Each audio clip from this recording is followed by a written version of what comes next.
ശാസ്ത്രീയ ഉപനിഷത്ത് പഠനം ക്ലാസ് 350. നമ്മളിന്ന് ഇപ്പോൾ നോക്കുന്നത് 63ാമത്തെ ഉപനിഷത്തായിട്ട് ചാന്തോഗ്യോപനിഷത്താണ്. അതിൽ അധ്യായം 3 6ാമത്തെ ഖണ്ഡമാണ് ഇന്ന് നോക്കുന്നത്. നമ്മൾ കഴിഞ്ഞതിൽ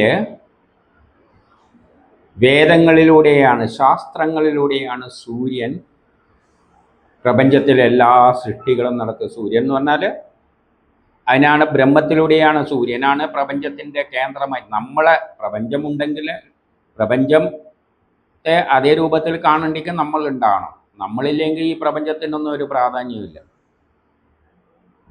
അപ്പോൾ ആ നിലയിൽ നോക്കുമ്പോൾ നമ്മളെ കേന്ദ്രം സൂര്യനാണ്. ആ അടിസ്ഥാനത്തിൽ സൂര്യനാണ് ഈ പ്രപഞ്ചത്തെ ഈ രൂപത്തിലേക്ക് കൊണ്ടുപോകുന്നത്. അത് 4 വേദങ്ങളിലൂടെയാണ്. അതതിൻ്റെ 4 വശത്തെ രശ്മികളായിട്ട് ചിത്രീകരിച്ചു. അപ്പം സയൻസ്, ശാസ്ത്രം. ഇനി ഇതിൽ വസ്തുക്കളെ പറ്റിയാണ് പറയാൻ പോകുന്നത്. പ്രപഞ്ചത്തെപ്പറ്റി പഠിക്കുമ്പോൾ ശാസ്ത്രലോകം എവിടെ നിന്നാണ് തുടങ്ങുന്നത്? ആറ്റങ്ങളിൽ നിന്നാണ് തുടങ്ങുന്നത്. ആറ്റങ്ങൾ കൂടി ചേർന്നിട്ടാണ് ഈ പ്രപഞ്ചം ഉണ്ടായിരിക്കുന്നത്. അപ്പോൾ ആറ്റങ്ങളിൽ നിന്നാണ് സൃഷ്ടി പ്രപഞ്ചം തുടങ്ങേണ്ടത്, പ്രപഞ്ച ശാസ്ത്ര പഠനം തുടങ്ങേണ്ടത്. ബ്രഹ്മത്തിൽ നിന്ന് തുടങ്ങി പിന്നെ ആറ്റങ്ങളിലേക്ക് എത്തി, ആറ്റത്തിലൂടെയാണ് വേണ്ടത്. അങ്ങനെ ചിന്തിക്കുമ്പോൾ ആറ്റങ്ങളെ പറ്റി പഠിക്കുമ്പോഴും നമ്മൾ ആദ്യം ഒക്ടറ്റ് റൂളാണ് പഠിക്കുക. ആറ്റത്തിൻ്റെ ഏറ്റവും പുറത്ത് 8 സ്ഥാനങ്ങളുണ്ട്. അതുപോലെ പ്രപഞ്ചത്തിനും 8 സ്ഥാനങ്ങളുണ്ട്, 8 ദിക്കുകൾ. ഇതാണ് അഷ്ടദിക്പാലകർ. അതുപോലെ ആറ്റത്തിൻ്റെ ചുറ്റും ഔട്ടർ ഏറ്റവും പുറത്തെ ഓർബിറ്റിൽ 8 ദിക്കുകളുണ്ട്. ആ ദിക്കുകളെയാണ് ഇവിടെ വസുക്കൾ. ആ 8 ദിക്കുകളിൽ ബലങ്ങൾ ആക്ട് ചെയ്യുന്നുണ്ട്. അതാണ് വസുക്കൾ, അഷ്ടവസുക്കൾ എന്നെല്ലാം പറയും. കെമിസ്ട്രിയിൽ ഒക്ടറ്റ് റൂൾ എന്ന് പറയും. ആ 8 ദിക്കുകളാണ്. ദിക്കുകൾക്ക് ശക്തിയുണ്ട്. കാരണം ആ 8 ദിക്കിലും ഓരോ ഇലക്ട്രോൺ വേണം. ആറ്റം, ന്യൂക്ലിയസ് നടുവിൽ, അതിന് ചുറ്റും ഓർബിറ്റ്, ഏറ്റവും പുറത്തെ ഓർബിറ്റിൽ 8 ദിക്കുകളുണ്ട്. 8 ദിക്കുകളിലുള്ള ശക്തികൾ അവിടെ, അതിൻ്റെ ജോലി എന്ന് പറഞ്ഞാൽ ഒരു ഇലക്ട്രോണിനെ എപ്പോഴും അവിടെ പിടിച്ച് നിർത്തിയിരിക്കണം. അത് നിർബന്ധമാണ്. 8 ഇല്ല എങ്കിൽ എങ്ങനെയെങ്കിലും അത് 8 ഉണ്ടാക്കാൻ വേണ്ടി വേറെയായിട്ട് കൂടിച്ചേരും. അങ്ങനെയാണ് 100ഓളം, ഏകദേശം 100-നടുപ്പിച്ചുമുള്ള, 100-ൽ കൂടുതലുണ്ട്, എന്നാലും നമുക്ക് റൗണ്ട് 100 പറയാം, അല്ലെങ്കിൽ 108 എന്ന് പറയാം. വേദങ്ങൾ 108 എന്ന് പറയും. അപ്പം അത്രയോളം ആറ്റങ്ങൾ, അതിൽ കൂടുതലുണ്ട്. പക്ഷേ അതൊന്നും ലൈഫ് കുറവാണ്, പെട്ടെന്നത് മാറിപ്പോവും. അതിലേക്കൊന്നും കടക്കുന്നില്ല. നമുക്കിപ്പം തൽക്കാലം 100 എന്ന് പറയാം. വേദത്തിൻ്റെ അടിസ്ഥാനത്തിലാണെങ്കിൽ 108 എന്ന് പറയാം. അപ്പം ഇത്രയും ആറ്റങ്ങൾ കൂടിയിട്ടാണ് നമുക്ക് എണ്ണിയാ തീരാത്ത പ്രപഞ്ചത്തിലുള്ള വസ്തുക്കളെല്ലാം ഉണ്ടാക്കിയിരിക്കുന്നത്. എന്തുകൊണ്ടാണത് കൂടിച്ചേർന്നതെന്ന് ചോദിച്ചാൽ, ഓരോ ആറ്റത്തിൻ്റെ ഏറ്റവും പുറത്ത് 8 ദിക്കുകളുണ്ട്. ആ 8 ദിക്കുകൾക്കാണ് വസുക്കൾ, അഷ്ടവസുക്കൾ എന്ന് പറയുന്നത്. അത് എവിടെന്നെങ്കിലും ഇലക്ട്രോണെ പിടിച്ചാടിയിടും, അല്ലാതെ ശൂന്യമാക്കി അത് വെക്കില്ല. അപ്പം ആ വസ്തുക്കളെയാണ് ഇവിടെ നമുക്ക് പരിചയപ്പെടുത്തി തരുന്നത്. യഥാർത്ഥത്തിൽ ഒക്ടറ്റ് റൂള് തന്നെയാണ് ഈ ഒരു ഖണ്ഡത്തിലൂടെ പരിചയപ്പെടുത്താൻ പോകുന്നത്. അപ്പം സയൻസിലൂടെയാണ് പറഞ്ഞത്. സയൻസ് പിന്നെ വരുന്നത് ഒക്ടറ്റ് റൂളിലാണ്. ആറ്റത്തിൻ്റെ പുറത്തെ 8 ദിക്പാലകർ, അഷ്ടവസുക്കൾ. പ്രപഞ്ചത്തിനും 8 ഉണ്ട്, അത് അഷ്ടദിക്പാലകർ. മാറ്റി മറിച്ചു എല്ലാം പറയും. അപ്പോൾ ഈ യജ്ഞത്തിലെ 1ാമത്തെ അമൃതത്തെ, അമൃതം എന്ന് പറഞ്ഞാൽ പ്രപഞ്ച സൃഷ്ടി ശാശ്വതമായ ഒരു സിസ്റ്റം ഉണ്ടാക്കുന്നതിന് 1ാമത്തെ അമൃതം ഈ ഒക്ടറ്റ് റൂൾ അനുസരിച്ചാണ്. ഈ അഷ്ടവസുക്കൾ, അമൃതത്തെ വസുക്കൾ അഗ്നിയാകുന്ന മുഖം കൊണ്ട് ഉപജീവിക്കുന്നു. ആ ഓരോ ബിന്ദുവിനും ഒരു എനർജി ലെവലുണ്ട്. കെമിസ്ട്രിയിൽ എനർജി ലെവൽ എന്ന് പറയും. അവിടെ നിൽക്കുന്ന ഇലക്ട്രോണിന് ഒരു പ്രത്യേക എനർജിയുണ്ട്. അതിനാണ് ക്വാണ്ടം നമ്പർ എന്നെല്ലാം പറഞ്ഞ് പലതരം എനർജി ലെവലുകളുണ്ട്. ക്വാണ്ടം തിയറി എന്നെല്ലാം പറയുന്ന, ക്വാണ്ടം മെക്കാനിക്സ് എന്നെല്ലാം വരുന്നത് അവിടെ നിൽക്കുന്ന ഇലക്ട്രോണിന് ഒരു പ്രത്യേക എനർജിയേ ഉള്ളൂ. ഇത് 10 എനർജി ആണെങ്കിൽ അത് 9 ഉണ്ടെങ്കിൽ അവിടെ നിൽക്കാൻ പറ്റില്ല, 11 അവിടെ നിൽക്കാൻ പറ്റില്ല, 10 ആണെങ്കിലേ അവിടെ നിൽക്കാൻ പറ്റൂ. That is quantum. ഏറ്റവും ഒരു പ്രത്യേകത. നമ്മൾ തിയേറ്ററിൽ പോയി കഴിഞ്ഞാൽ 100 രൂപേൻ്റെ ടിക്കറ്റ് ഉണ്ട്, 150ൻ്റെ ടിക്കറ്റ് ഉണ്ട്. ഒന്നിക്ക് 100ൻ്റെ എടുത്തിട്ട് അവിടെ ഇരുന്നോളാം, അല്ലെങ്കിൽ 150ൻ്റെ എടുത്തിട്ട് അവിടെ ഇരുന്നോളാം. അല്ലാതെ നമുക്ക് പോയിട്ട് ഒരു 125ൻ്റെ നടുവിൽ പോയി നിൽക്കാനൊന്നും പറ്റില്ല. ഒന്നിക്ക് 100 എടുക്കുക, അല്ലെങ്കിൽ 150 എടുക്കുക, അല്ലാതെ വേറെ വഴിയൊന്നുമില്ല. അതുപോലെ ഓരോ ഈ 8 ദിക്കുകളിലും ഓരോ സ്ഥാനത്തിന് ഒരു definite amount of quantum of, അതാണ് ക്വാണ്ടം എന്ന വാക്കിൻ്റെ അർത്ഥം, എനർജി ഉണ്ട്. ആ എനർജി ഉണ്ടെങ്കിൽ അവിടെ പോയി നിൽക്കാം, ആ ടിക്കറ്റ് എടുത്ത് അവിടെ പോയി നിൽക്കാം. പക്ഷേ അപ്പോൾ അത് ഊർജവുമായിട്ട് ബന്ധപ്പെട്ടതാണ്. ആ ഊർജമില്ലെങ്കിൽ ഊർജം സംഭരിച്ചിട്ട് അവിടെ വരണം. അതുകൊണ്ടാണ് നമ്മളെ രാസപ്രവർത്തനത്തിൽ ഊർജം കൊടുക്കുന്നത്, അല്ലെങ്കിൽ ഊർജം എടുക്കും.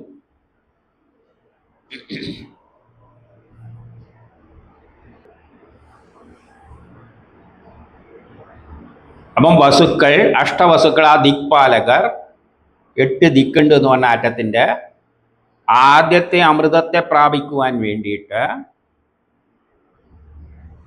എന്ത് ചെയ്തു? അഗ്നിയാകുന്ന മുഖം കൊണ്ട് ഉപജീവിച്ചു. അഗ്നിയാകുന്ന മുഖം.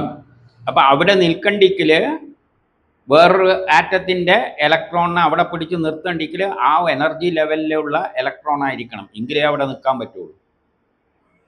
അങ്ങനെ അവിടെ പിടിച്ചാക്കുന്നു. അങ്ങനെയാണ് ആറ്റങ്ങൾ കമ്പൈൻ ചെയ്യുന്നത്. ദേവന്മാർ അശിക്കുന്നില്ല, എന്നാൽ ഈ ആറ്റങ്ങൾ അതിൽ പങ്കെടുക്കുന്നില്ല. അല്ലെ, ആറ്റത്തിൻ്റെ പ്രധാന ഭാഗം എന്ന് പറഞ്ഞാൽ അതിൻ്റെ അകത്തുള്ള ന്യൂക്ലിയസ് ആണ്. ഇതൊരു ഇലക്ട്രോൺ ഇങ്ങനെ കറക്കുന്നതാണ്. അത് അശിക്കുന്നില്ല. ആറ്റം, ദേവന്മാർ എന്ന് പറഞ്ഞാൽ ആറ്റമാണ്. ആറ്റം പൂർണ്ണമായിട്ടൊന്നും അതിൽ പങ്കെടുക്കുന്നില്ല. ആ ഒക്ടറ്റ്, ആ ഒരു ബിന്ദു, ആ അഷ്ടദിക്പാലകർ നിൽക്കുന്ന ആ സ്ഥലത്തെ ഇലക്ട്രോൺ മാത്രമാണ് ആ കൂടിച്ചേരലിൽ പങ്കെടുക്കുന്നത്. അല്ലാതെ ആറ്റം മുഴുവൻ അതിൻ്റെ അകത്ത് പങ്കെടുക്കുന്നില്ല. ദേവന്മാർ അശിക്കുന്നില്ല, പാനം ചെയ്യുന്നില്ല. ഇപ്പോൾ 2 ആറ്റങ്ങൾ കൂടിച്ചേരുമ്പോൾ ഈ 8 ദിക്കുകളുണ്ട് ഓർബിറ്റിൻ്റെ, അതിനാണ് അഷ്ടവസുക്കൾ. ആ വസുക്കളിൽ ഒരാളാണ് ഒരു ഇലക്ട്രോണിനെ അവിടെ കയറ്റി വെച്ചിട്ട് യോജിക്കുന്നത്. ഈ 2 വിരലും ഒട്ടിക്കണമെന്ന് വെച്ചോളൂ, ഇങ്ങനെ ചെറുങ്ങനെ ഒട്ടിച്ചു എന്ന് വെച്ചോളൂ.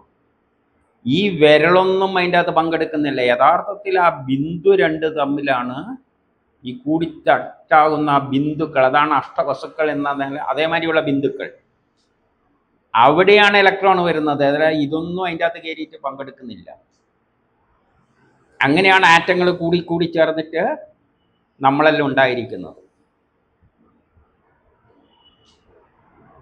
അമൃതത്തെ എല്ലാ കാരണങ്ങളും കൊണ്ട് അനുഭവിച്ച് തൃപ്തി നേടുന്നു. എല്ലാ കാരണങ്ങളും കൊണ്ട്.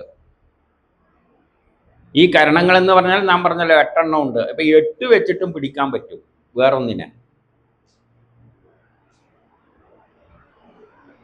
ഈ 8 ദിക്കിനും കൊണ്ടും വേറെ ആറ്റത്തെ പിടിക്കാൻ പറ്റും. അതാണ് ബോണ്ട് എന്ന് പറയുന്നത്. ആ കൈകൾ കൊണ്ട് പിടിക്കും, അതിനാണ് ബോണ്ട് എന്ന് പറയുന്നത്. ചിലപ്പോൾ ചിലതിന് ഒരു കൈ ഉണ്ടാവും, അപ്പോൾ ഒറ്റ ബിന്ദുവേ ഉള്ളൂ. അവിടെ ഇലക്ട്രോൺ ഇല്ലാതെ കൊണ്ടായിരിക്കും വേറൊന്നിനെ കൂടാൻ പോകുന്നത്. ചിലപ്പോൾ 2ൻ്റെ കുറവുണ്ട്. 8 എണ്ണം വേണം എന്ന് പറഞ്ഞല്ലോ 8 ദിക്കിൽ. 6 ഉള്ളെങ്കിൽ 2ൻ്റെ കുറവ്, അത് 2 കൈയുണ്ട്, ആ 2 കൈ കൊണ്ട് മാത്രം പിടിക്കും. അത് എവിടെയുള്ളതാകാം. അങ്ങനെ എല്ലാ കൈകളും കൊണ്ടാണ് അത് കൂടിച്ചേർന്നിട്ട് രൂപമുള്ള പുതിയൊരു വസ്തുവായിട്ട് തീരുന്നത്. അങ്ങനെ അത് അനുഭവിച്ച് തൃപ്തി അടയുന്നു. ആ കരണങ്ങളെ കൊണ്ട് പിടിച്ചിട്ടാണ് അത് തൃപ്തി അടയുന്നത് ആറ്റങ്ങൾ. അല്ലാതെ ആറ്റങ്ങൾ ഒന്നിച്ചു പോയി കെട്ടിപ്പിടിച്ച് ഇങ്ങനെ നിൽക്കൊന്നുമില്ല. ഇതൊരാറ്റമാണെങ്കിൽ ഈ ബിന്ദുവിലാണ് ഒരു ഇലക്ട്രോണിൻ്റെ കുറവുണ്ടെങ്കിൽ ഇതിൻ്റെ അകത്തൊന്ന് കൂടുതലുണ്ടെങ്കിൽ ഇതിങ്ങനെ പോയി ചേരും. അല്ലാതെ ഇതെല്ലാം കൂടിയിട്ട് കൂടിച്ചേരുന്ന പരിപാടിയൊന്നുമില്ല, ഇങ്ങനെ നിൽക്കുന്നു. ആ ഒരു ബിന്ദുവിലാണ് അതിൻ്റെ യോജിപ്പ്. അങ്ങനെ 8 ബിന്ദുക്കളുണ്ട്, 8 കൈകളുണ്ട്. 8 കൈകളെ കൊണ്ട് അതിന് പിടിക്കാം.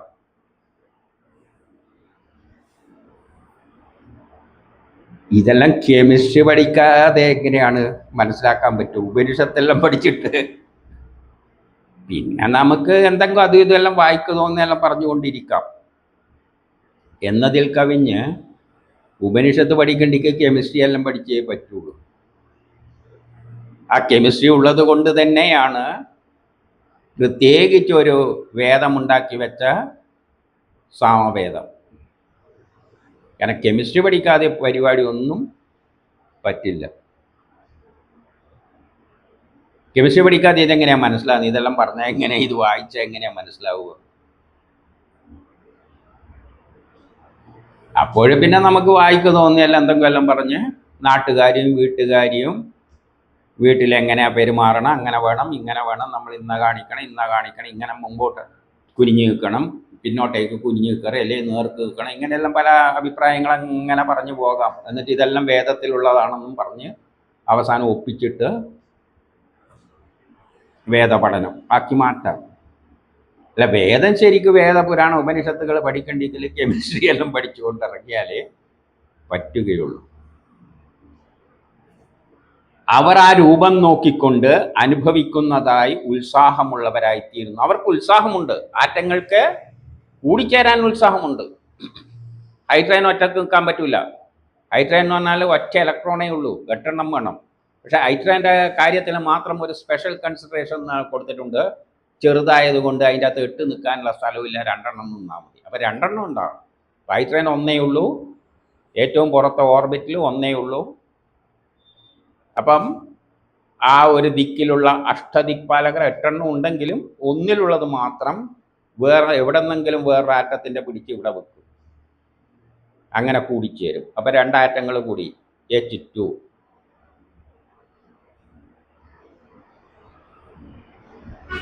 ഓന് 2 എണ്ണത്തിൻ്റെ കുറവുണ്ട്, അതുകൊണ്ട് 2 സ്ഥലത്ത് വെച്ച് ഇങ്ങനെ കൂടിച്ചേരും. ഇങ്ങനെ ഇവിടെയും ഇതാ 2 കൂടിച്ചേർന്നു. ഇവിടെ 1ൻ്റെ കുറവുണ്ട്. ഇവിടെ അഷ്ടദിക്പാലകരിൽ 2 സ്ഥലത്ത് ഇല്ല. അപ്പോൾ അഷ്ടദിക്പാലകർ അല്ലെ വസ്തുക്കൾ അവിടെ വേറൊരു ഓക്സിജനെയും കൂട്ടിച്ചേർത്ത് ഇങ്ങനെ ചേർത്ത് വെച്ച് കഴിഞ്ഞാൽ അവിടെ ഇലക്ട്രോണെ കിട്ടും. അപ്പം O2 ആ കരങ്ങളെ കൊണ്ട് പിടിക്കുകയാണ്. അപ്പോൾ അതിനൊരു രൂപം വരും. എന്തോ വരും? ഓക്സിജൻ എന്ന തന്മാത്ര, വായു, ഹൈഡ്രജൻ എന്ന വായു, അത് കൂടി ചേർന്നിട്ട് ഒരു ഒരു 2 H2 ഒരു ഓവും കൂടി ചേർത്ത് 3 എണ്ണം കൂടി ചേരുകയാണെങ്കിൽ വെള്ളത്തിൻ്റെ രൂപം വരും. അതിനവർക്ക് ഉത്സാഹമുണ്ട്. എന്തുകൊണ്ടാണ് ഉത്സാഹം? 8 ഉണ്ടാക്കിയേ പറ്റൂ. 8 കുറഞ്ഞു കഴിഞ്ഞാൽ ആറ്റത്തിന് നിൽക്കാൻ പറ്റില്ല. അപ്പോൾ ആറ്റം വസ്തുക്കൾ എവിടെയെങ്കിലും പോയിട്ട് കൂട്ടിച്ചേർത്തിട്ട് 8 ആയിക്കോളും. അപ്പോൾ ആ വസ്തുവിന് ഒരു രൂപം പ്രാപിക്കും. ആ രൂപം ഉണ്ടാകാൻ അവർക്ക് ഉത്സാഹമുണ്ട്. കാരണം എന്തുകൊണ്ട്? പുറത്ത് 8 ഇല്ലെങ്കിൽ 8 ആക്കി മാറ്റാനേ പറ്റുള്ളൂ. ഇതാണ് കെമിസ്ട്രിയുടെ അടിസ്ഥാന തത്വം. അത് തന്നെയാണ് വസ്തുക്കൾ ഒക്ടറ്റ് റൂൾ. ഈ അമൃതത്തെ ആരറിയുന്നുവോ, ഈ ശാസ്ത്രതത്വം, കെമിസ്ട്രിയുടെ പ്രപഞ്ച സൃഷ്ടിയുടെ ആദ്യത്തെ രഹസ്യം ആരറിയുന്നുവോ അവൻ വസ്തുക്കളിൽ ഒരുവനെ പോലെ ആയിത്തീരുന്നു. അവൻ വസ്തുക്കളെ പോലെ ആയിത്തീരുന്നു. വസ്തുക്കളെ എന്ന് പറഞ്ഞാൽ ഈ ഒക്ടറ്റ് റൂള് ആ ബിന്ദുവിലാണ്.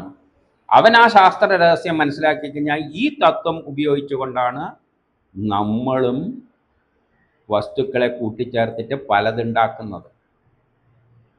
ഹൈഡ്രജൻ 1 ഉള്ളൂ, ഒന്നിൻ്റെ ആവശ്യം, ഹൈഡ്രജൻ ഒരു സ്ഥലമുണ്ട്, ഒന്നിൻ്റെ ആവശ്യം രണ്ടാക്കണം, ഒന്നുണ്ട് രണ്ടാക്കണം, രണ്ടാക്കാൻ വേണ്ടിയിട്ടാണ് വേറൊന്നുമായിട്ട് കൂടിച്ചേരുന്നത്. അപ്പോൾ കൂടിച്ചേരുന്നതിന് വേറൊരു രൂപമുണ്ട്. ഞാൻ പറഞ്ഞതിൽ കുറച്ച് വ്യത്യാസമുണ്ട്. തൽക്കാലം മനസ്സിലായി, ഇങ്ങനെയല്ലേ പറയാൻ പറ്റും, പടം വരക്കാനൊന്നും പറ്റില്ല. അപ്പോൾ ഓക്സിജൻ ഹൈഡ്രജൻ ഒന്നേ ഉള്ളൂ, രണ്ടാക്കണം. ഓക്സിജന് 6 ഉള്ളൂ, പക്ഷെ എത്രയാക്കണം? 8 8 എന്നല്ലേ നിയമം. ഹൈഡ്രജന് മാത്രം 2 മതി എന്നൊരു സ്പെഷ്യൽ കൺസിഡറേഷൻ കൊടുത്തു, ചെറുതായി പോയതുകൊണ്ട് 8 നിൽക്കാനുള്ള സ്പേസ് ഇല്ല. അപ്പോൾ ഓക്സിജന് 6 ഉള്ളൂ. അപ്പോൾ ഈ നിയമം പഠിച്ച വസ്തുക്കളാണ് അവിടെ, ആ ദിക്കുകളാണ് ഈ ഇലക്ട്രോണുകളെ പിടിച്ച് ചേർക്കുന്നത്, വസ്തുക്കളാണ് ചേർക്കുന്നത്. ഈ തത്വം മനസ്സിലാക്കുന്ന ജ്ഞാനിയായ മനുഷ്യൻ, അപ്പോൾ അവനറിയാം വെള്ളം ഉണ്ടാക്കേണ്ടിക്ക് ഹൈഡ്രജൻ ഓക്സിജൻ, ഇങ്ങനെ ഹൈഡ്രജനെ പൊട്ടിച്ചിട്ട് ഓക്സിജന് 2 വേണം, ഹൈഡ്രജൻ്റെ അടുത്ത് 1 ഉള്ളൂ. അപ്പോൾ 2 ഹൈഡ്രജൻ ചേർന്ന് കഴിഞ്ഞാൽ ഓക്സിജന് തൃപ്തിയാവും. ഹൈഡ്രജൻ 6 ഉള്ളൂ, 2 വേണം, പക്ഷേ ഒരു ഓക്സിജൻ്റെ അടുത്ത് 1 ഉള്ളൂ. അപ്പോൾ ഒരു ഹൈഡ്രജൻ്റെ അടുത്ത് 1 ഉള്ളൂ. ഇപ്പം വേറൊരു ഹൈഡ്രജനെയും കൂട്ടിയിട്ട് ഇതിനെ പിടിപ്പിക്കാമെന്ന് ശാസ്ത്രലോകം മനസ്സിലാക്കിയിട്ട് അവരെന്ത് പറഞ്ഞു? നമുക്കും വെള്ളം ഉണ്ടാക്കാം, ഹൈഡ്രജനും വാതകവും ഓക്സിജൻ വാതകവും തന്നു കഴിഞ്ഞാൽ മതി, പൊട്ടിച്ച് കൂട്ടിച്ചേർത്തിട്ട് നമ്മൾ വെള്ളം ഉണ്ടായിക്കോളും. അപ്പം ഈ അമൃതത്തെ ആരറിയുന്നുവോ അവർ വസുക്കളെപ്പോലെ ആയിത്തീരുന്നു. വസുക്കളെപ്പോലെ എന്ന് പറഞ്ഞാൽ അവർക്ക് വസുക്കളാണ് ഈ ആറ്റങ്ങളെ ദിക്കുകൾ, ആ ദിക്കുകളെ കൂട്ടിച്ചേർക്കുന്ന ജ്ഞാനിയായിത്തീരുന്നു. അവനും എന്ത് ചെയ്യും? കൂട്ടിച്ചേർക്കും. വസുക്കളെ ജോലി അവൻ ചെയ്യും. ആറ്റങ്ങളെ പൊട്ടിച്ചിട്ട് വേറൊരു തരത്തിലല്ല ഇരുന്ന് കൂട്ടിച്ചേർക്കാം.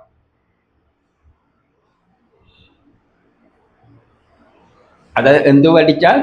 ഈ ജ്ഞാനം മനസ്സിലാക്കിയവന്. അഗ്നിയാകുന്ന മുഖം കൊണ്ട് എങ്ങനെയാണത് കൂട്ടിച്ചേർക്കേണ്ടത്? ഊർജം ഉപയോഗിച്ചുകൊണ്ട് അവനെന്ത് ചെയ്യും? ഹൈഡ്രജൻ ഓക്സിജനും ഇങ്ങനെ പെട്ടെന്നൊന്നും എടുത്ത് കൂട്ടിച്ചേർക്കാനൊന്നും പറ്റില്ല. ഊർജം ഉപയോഗിച്ചുകൊണ്ട്, ഊർജം വേണ്ടേ, കത്തിക്കണ്ടേ? ഹൈഡ്രജൻ ഓക്സിജനിൽ കത്തിച്ചു കഴിഞ്ഞാൽ വെള്ളമാവുന്നില്ലേ? കൂടിച്ചേരാലോ കത്തുകയാണെങ്കിൽ. കത്താനുള്ള പ്രവർത്തനമാണ്, കത്തനെന്ന് പറഞ്ഞാൽ കൂടിച്ചേരലാണ്. അതാണ് ആ ശാസ്ത്രജ്ഞന്മാർ ചെയ്യുന്നത്. എന്നിട്ടാണ് വെള്ളം ഉണ്ടാക്കുന്നത്. അപ്പം അഗ്നിയാകുന്ന മുഖം കൊണ്ട് അമൃതം ദർശിച്ച് തൃപ്തമാകുന്നു. ഈ അമൃതത്തെ, ഈ യോജിപ്പിക്കുന്ന ആ ഒരു പ്രക്രിയയെ തൃപ്തിപ്പെടുത്തുന്നു. എന്നിട്ട് അവൻ ആ രൂപം നോക്കിക്കൊണ്ടിരിക്കുന്നു. എന്നിട്ട് അവൻ നോക്കിക്കൊണ്ടിരിക്കും. ഏത് രൂപം? ഇവ കൂടിച്ചേർന്ന് കഴിഞ്ഞാൽ കിട്ടുന്ന രൂപം എന്തായിരിക്കും? വെള്ളത്തിൻ്റെ രൂപമായിരിക്കും. ഹൈഡ്രജനും ഓക്സിജനും കൂട്ടിച്ചേർന്ന വെള്ളത്തിൻ്റെ രൂപം അവൻ നോക്കിക്കൊണ്ടിരിക്കും. ഈ രൂപം അനുഭവിക്കുവാൻ ഉത്സാഹം പ്രകടിപ്പിക്കും. ഇങ്ങനെ കൃത്രിമമായിട്ട് പുതിയ പുതിയ വസ്തുക്കൾ ഉണ്ടാക്കാൻ അവൻ ഉത്സാഹം പ്രകടിപ്പിക്കും. ഈ ശാസ്ത്രതത്വം മനസ്സിലാകുന്നവർ, ഒക്ടറ്റ് റൂള് കെമിസ്ട്രി പഠിച്ചവർ, അവനറിയാം കൂട്ടിച്ചേർത്തിട്ട് പുതിയതുണ്ടാക്കാം.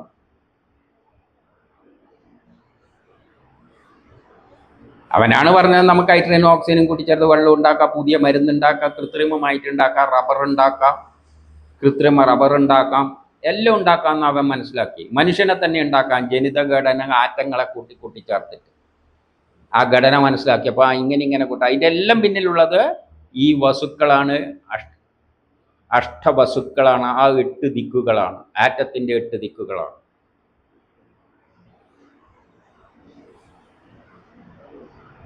ആ വിദ്വാൻ ആദിത്യൻ കിഴക്കുതിച്ച് പടിഞ്ഞാറ് അസ്തമിക്കുന്ന കാലത്തോളം വസുക്കളുടെ ആധിപത്യത്തിന് അറിഞ്ഞ് എല്ലായിടവും വ്യാപിക്കുന്നു. ഈ ജ്ഞാനിയായവൻ സൂര്യൻ കിഴക്കുതിച്ച് പടിഞ്ഞാറ് അസ്തമിക്കുന്നത് വരെ ഈ വസുക്കളുടെ ആധിപത്യം, പ്രാധാന്യം മനസ്സിലാക്കിയിട്ട് യജ്ഞങ്ങൾ ചെയ്തുകൊണ്ടിരിക്കുന്നു. അപ്പം നമ്മൾ ചെയ്യുന്ന എല്ലാ യജ്ഞങ്ങളിലും ഈ അഷ്ടവസുക്കളുടെ ആ 8 ദിക്കുകൾ, ആറ്റത്തിൻ്റെ പുറത്തുള്ള 8 ദിക്കുകൾ, അതാണ് ആ ഒരു പോയിന്റിലുള്ളതാണ് quantum number, quantum energy. A bundle of എനർജിക്കാണ് ക്വാണ്ടം എന്ന് പറയുന്നത്. അത്രയും എനർജി ഉണ്ടെങ്കിലേ അവിടെ നിൽക്കാൻ പറ്റുള്ളൂ. ആ എനർജി ഒന്നിക്ക് കൊടുക്കണം അല്ലെങ്കിൽ എടുക്കണം. അതാണ് ശാസ്ത്രലോകം ചെയ്യുന്നത്. അപ്പോൾ ആറ്റങ്ങൾ ഹൈഡ്രജനും കൂടിച്ചേർന്നിട്ടാണ് ഹൈഡ്രജൻ തന്മാത്ര ഉണ്ടായ ഓരോ ഇലക്ട്രോണും. അപ്പോൾ ഇവിടെ രണ്ടാവും, ഇതിൻ്റെ ഒന്നും രണ്ടായി ഇങ്ങനെ കൂടിച്ചേർന്നിരിക്കുകയാണ്. ഇതിനപ്പം രണ്ടായി, ഇതിനും രണ്ടായി, ഇങ്ങനെ ചേർന്ന് നിൽക്കും. ചേരുന്നത് ഇങ്ങനെയാണ് ചേരുക. അലം വിട് ചേർന്നു എന്ന് വിചാരിച്ചാൽ അപ്പോൾ ഓരോന്നിൻ്റെ രണ്ട് മാതിരിയായി മാറും. അപ്പോൾ ആ എനർജി ഉണ്ടെങ്കിലേ അത് കൂട്ടിച്ചേരുകയുള്ളൂ. അതിൽ കുറച്ച് എനർജി കൂടിപ്പോയാൽ അവിടെ നിൽക്കില്ല. അപ്പോഴാണ് നമ്മൾ ഊർജം കൊടുത്തിട്ട് ഈ ഇലക്ട്രോണിന് കുറച്ച് ശക്തി കൊടുക്കും. ശക്തി കൊടുക്കുമ്പോൾ ഇവൻ പൊട്ടിച്ചിട്ട് പിന്നെ അവിടെ നിൽക്കാൻ പറ്റില്ല. അതിന് എനർജി കൂടിപ്പോയാൽ അപ്പം ഇത് വേർപെടും. എന്നിട്ട് വേറെയായിട്ട് കൂട്ടിച്ചേർക്കും. കാരണം വേർപെടുത്തേണ്ടെങ്കിൽ ചൂടാക്കണം. കാരണം ഇലക്ട്രോണിന് എനർജി കിട്ടിക്കഴിഞ്ഞാൽ പിന്നെ അവിടെ നിൽക്കുക. ആ സ്ഥലത്തിന് ഒരു എനർജി ഉണ്ട്. ഞാൻ പറഞ്ഞല്ലോ 10 എനർജി ഉണ്ടെങ്കിൽ ആ സ്ഥലത്ത് നിൽക്കുക. ഇതാണ് 8 ദിക്കിലുള്ള ഓരോ സ്ഥലത്തിന് ഒന്നിൽ 5 എനർജി ആണെന്ന് വെച്ചോളൂ. ഈ സ്ഥലത്ത് 5 എനർജി ഉണ്ടെങ്കിൽ ഇലക്ട്രോണിന് നിൽക്കുക എന്ന് വെച്ചോളൂ. 5 കൂടിപ്പോയാൽ അവിടെ നിൽക്കാൻ പറ്റില്ല, നിർത്തൂല്ല, അത് വേർപെട്ട് പോയിക്കൊള്ളണം.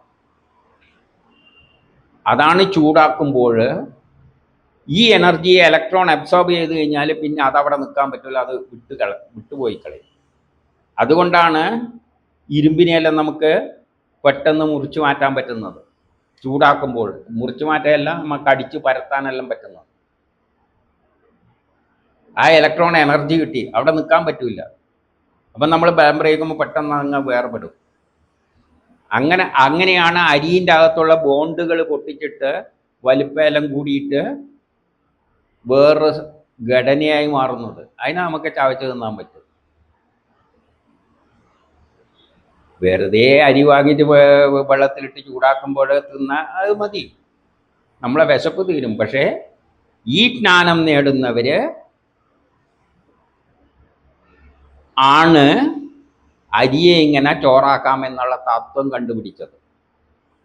ഈ ജ്ഞാനികളായവർ വസ്തുക്കളുടെ പ്രാധാന്യം മനസ്സിലാക്കിയിട്ട്, ക്വാണ്ടം തിയറി മനസ്സിലാക്കിയിട്ടാണ് അവർ അരിയെ ചോറാക്കാമെന്നുള്ള തത്വമെല്ലാം ആവിഷ്കരിച്ച് നമുക്കിപ്പം തന്നിരിക്കുന്നത്. നമ്മൾ വെറുതെ ഇട്ട് ചൂടാക്കിയിട്ട് സംസാര കാര്യം അതൊന്നുമല്ല. ഇതിൻ്റെ പിന്നിൽ ഒരു അനവധി അടിസ്ഥാന തത്വങ്ങളുണ്ട്. അതിൽ ഒരു തത്വമാണ് ഇവിടെ ആദ്യത്തെ അമൃതമാകുന്ന ജ്ഞാനമായിട്ട് പ്രപഞ്ച സൃഷ്ടിയുടെ ആദ്യത്തെ തത്വം, കെമിസ്ട്രിയുടെ ആദ്യത്തെ തത്വം ഒക്ടറ്റ് റൂൾ, അഷ്ടവസുക്കളിലൂടെ നമുക്ക് പറഞ്ഞു തന്നിരിക്കുന്നത്.